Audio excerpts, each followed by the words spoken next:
Hello, my name is Alexandra Barraza. I graduated from the PA class of 2019. I am currently working in psychiatry in Brownsville. I work in an outpatient clinic from 8 to 5. A little bit about me that's interesting is I'm a mom of 4 kids. When I started PA school, I started with a 6-month-old and 2 other kids. And then I went through PA school. Before then, I was a teacher and a speech therapist. So this is my 3rd career change, so that's something a little interesting about me. When I started PA school, like I was saying, I started with a 6-month-old baby. And then me and my husband had this crazy idea that we wanted to have 4 kids. And I told him, you know what, I think I want to have my 4th baby right when I'm graduating PA school, because I really wanted to put my career like first, and I didn't want to worry about having kids after starting PA school. And so we got pregnant with our 4th, and I delivered, actually she's gonna be 3 on the 30th. I delivered her the day I took PAC rat, and I graduated PA school with 4 kids. Needless to say, my life is very crazy and very just all over the place, chaotic, but I truly feel like this is where I'm supposed to be. I love being a PA. I love that my background is a little bit unique in the sense that I did speech therapy before, so I know a lot about autistic kiddos, just IDD kiddos, Down syndrome, just ADHD. Like, I know a lot about that, especially as I was a teacher in special ed.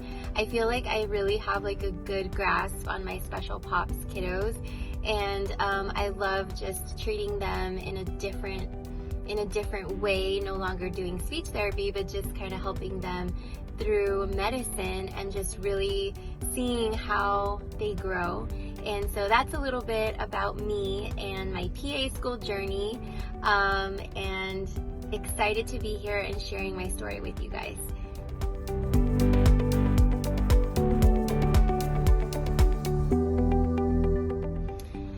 So what a typical day consists of for me is, well, I have 4 kids, so I start off the day a little chaotic, doing drop-offs and things like that.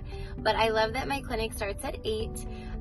We have 30 minutes of a block to sign labs, to sign our notes, do little things, make sure medicine is sent, and see our high-risk patients, and just make sure that they're scheduled in through the day. So at 8:30, we start seeing patients. I have a 1-hour lunch, which is what I'm doing right now during my lunch break. We don't always have a lunch where, we can leave, but for the most part, like 80 to 90% of the time, we have a 1-hour lunch. Sometimes during those lunch breaks, we do have trainings where we talk about high-risk cases, or kind of like the protocol, because as a PA, you're underneath your supervising doctor.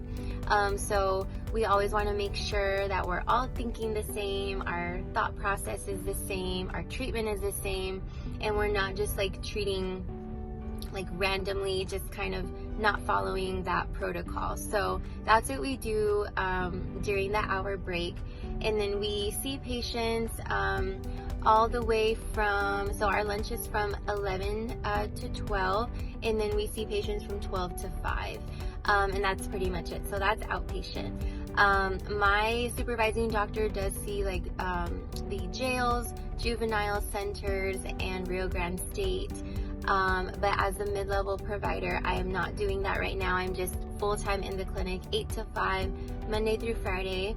It definitely works out with my family life. There's no call, there's no working weekends, and there's no hospitals. So it's just a set 8 to 5 schedule. When I got out of PA school, I wanted to work in the hospital, but with the hectic life that I have and kids and everything, this schedule really worked for me, the 8 to 5. So that's kind of what the day entails. We do admit patients to hospitals if we feel that they're at risk of harming themselves or other people, and especially with the school shootings and things like that, there's a lot of threats.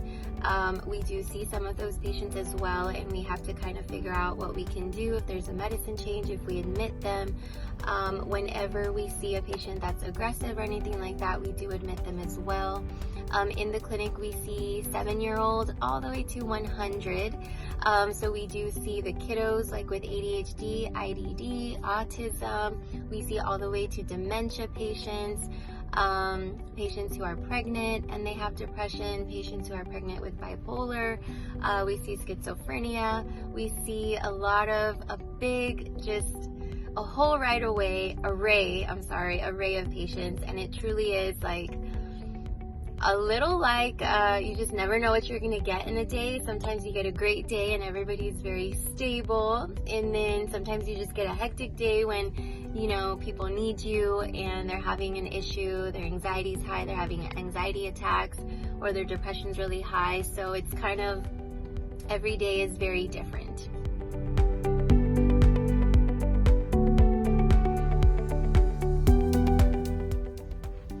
Alright, you guys, so an interesting case that I came across was a 52-year-old male with hyperlipidemia, hypertension, diabetes, comes in for aggression, irritability, not able to work anymore, not able to remember his bus routes. He was a bus driver, started hitting his wife.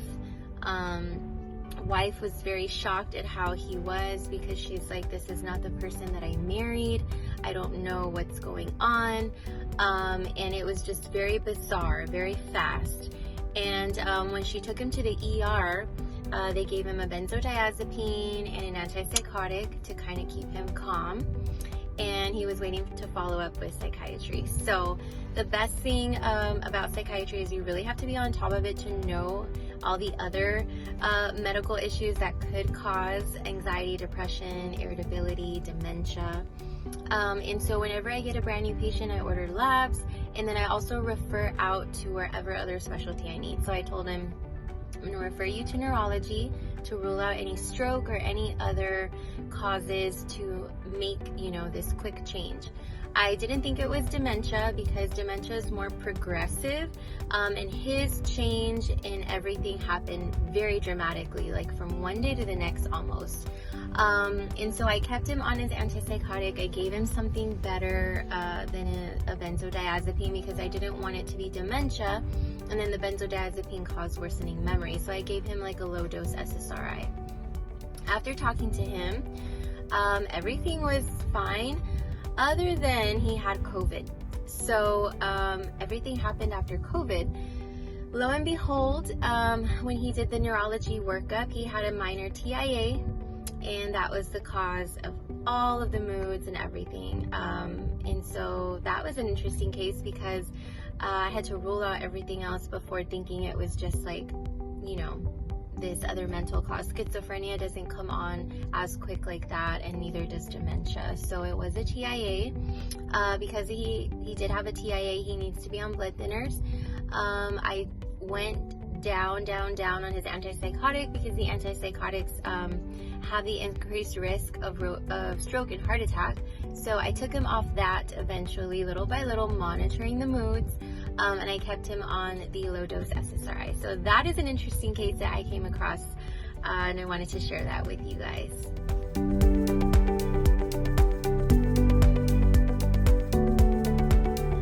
So, I'm a mom. So the first thing I purchased with my PA income, we're currently building a house. So that's like the best thing that's coming out of this. I started off as a speech therapist and a teacher, so did not make a lot of money doing that, but being a PA has definitely opened doors for my family, as far as like providing for soccer, gymnastics, taekwondo, football, piano lessons, just all the things.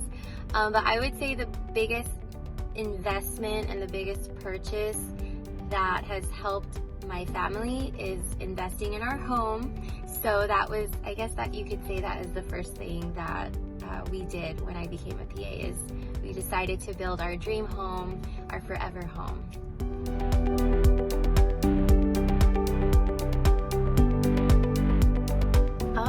So the best advice that I could give a PA student is you will find your way.